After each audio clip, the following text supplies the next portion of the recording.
उस घटना को लेकर के जो जंतर मंतर पर हुई। बच्चे उधर के भी पढ़ते हैं, बच्चे इधर के भी पढ़ते हैं। जिसकी आत्मा जिंदी है वो अत्याचार के खिलाफ लड़ा करता है, और कहा ही जाता है कि जिंदा वही है जो धारा के प्रतिकूल तैरता है, लाश तो पानी के साथ बह जाती है। क्या बात। लोगों ने आंदोलन को नजदीक से देखा, हमने देखा, और अफसोस ये है कि जब आज हम यहाँ बैठे हैं चर्चा करने के अलावा हम लोग ये बात कहते हैं कि पहले भी पेपर लीक हुए हैं। अगर पहले पेपर लीक हुए तो अब भी पेपर लीक होंगे। अब कहीं तो सुधार करना पड़ेगा, कहीं समस्या का समाधान करना पड़ेगा। और अफसोस तो इस बात का है कि इस मामले को ट्विस्ट करने के लिए नेताओं के नाम लेकर के, जिसके पैर के धूल के बराबर नहीं हम खड़े हो सकते, उन नेताओं के नाम लेकर के आरोप प्रत्यारोप लगाने की बात करते हैं।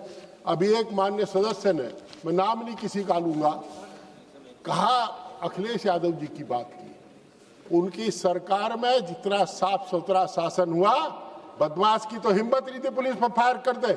आज रोज फायर होता है यूपी पुलिस पर। मैं नहीं कह रहा, ये रिकॉर्ड कह रहा है क्राइम ब्यूरो का। और जो साफ सुथरा हुआ, उन्होंने कभी नकल की हिमायत नहीं की थी।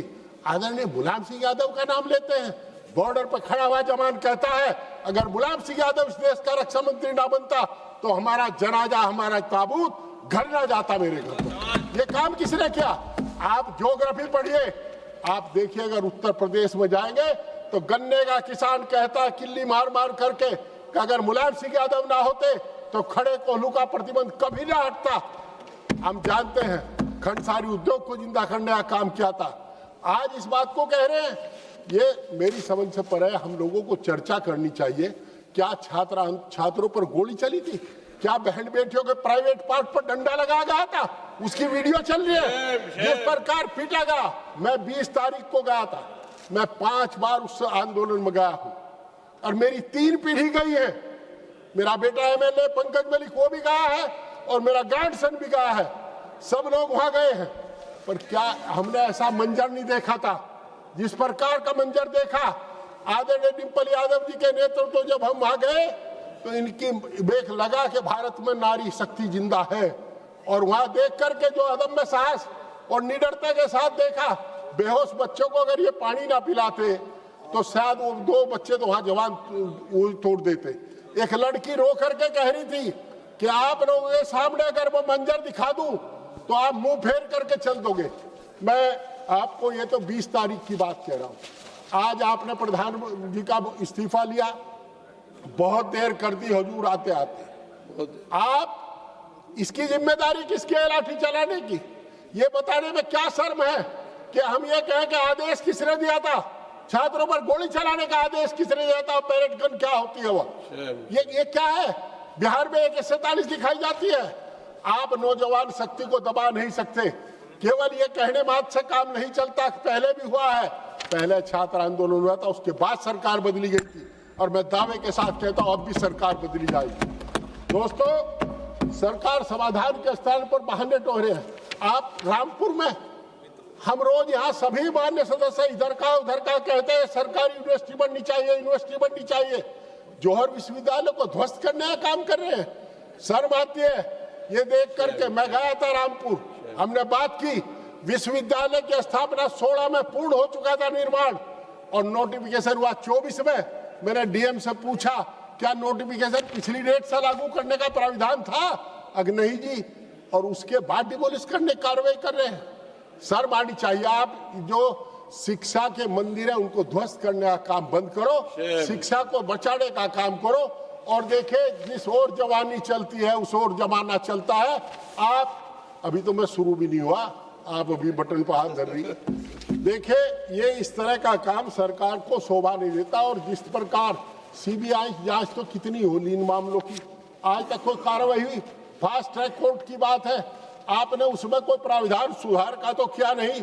गरीबों के बच्चे जिन प्राइमरी स्कूल में पढ़ते थे, जरा उत्तर प्रदेश की तरफ देखिए, स्कूल बंद करके शराब के ठेके खोले गए हर गांव। स्कूल बंद करके गांधी के देश में, क्योंकि गरीब का बच्चा पढ़ रहा है और सरकार की मंशा है। अभी गिनवा रहे थे एक सज्जन, मैं सम्मान के साथ कहना चाहता हूं, आपने MBBS की सीट तो गिनवा दी, पर आपने ये भी गिनवा के फीस कितने गुना बढ़ा दी। आज गरीब किसान का बच्चा जो सपना चौधरी चरण सिंह ने देखा था, जो सपना लोहिया जी ने देखा, जो सपना नेताजी ने देखा था, उसके मुताबिक किसान का बच्चा पढ़ नहीं सकता। कारण जब हम शहर में गुजरते हैं तो देखते थे गांव के बेटों का नाम लिखा हुआ है बोर्ड पर, फला डॉक्टर। MBBS की फीस 2 लाख रुपए पर एनम से बढ़ा करके इन्होंने 18 लाख रुपए पर एनम कर दी।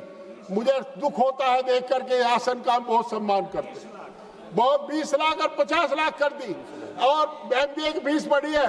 और दुख इस बात का होता है, इधर से बैठे एक सज्जन निर्देश दे रहे हैं आपको इन्हें रोकिए। अरे हम सच बोलते हैं, आपको पीड़ा होती है। हमको चाटुकार थोड़े हैं कि यहाँ चाटुकार कैसे आए हैं, जनता के बल पर आए हैं, छठा चुनाव जीत करके आए हैं। मैं एक बात कह करके अपनी बात खत्म करता हूँ। मेरा अनुरोध है सरकार से, इस व्यवस्था को पारदर्शी बनाइए। हमारे जो प्राइमरी स्कूल बंद किए उसे रोकिए, जौहर विश्वविद्यालय को बचाइए, और जो आदरणीय नेताजी के बारे में, आदरणीय अखिलेश जी के बारे में जो शब्द कहे हैं, जो एक जाति का नाम लेकर के जाति सूचक शब्द कहे हैं, जो अब हमारे संसद के इतिहास के मुताबिक रहे, संसद ने उन्हें कार्रवाई से निकालिए और निश्चित रूप से ऐसे लोगों को ऐसा करने से रोकिए। ये सदन सबका है, किसी विशेष व्यक्ति का विशेष अधिकार नहीं कि जब चाहे जब गरिया दे चाहे। अरे 750 किसानों की शहादत के बाद भी आप नहीं बोले थे, आपको शर्म आनी चाहिए। और मेरा अनुरोध है कि जो इस 21 बच्चों ने यहाँ वो की है, आत्महत्या की है, और जो 750 किसानों ने शहादत दी थी, उनको 1-1 करोड़ रुपया मुआवजा, एक सरकारी नौकरी दे।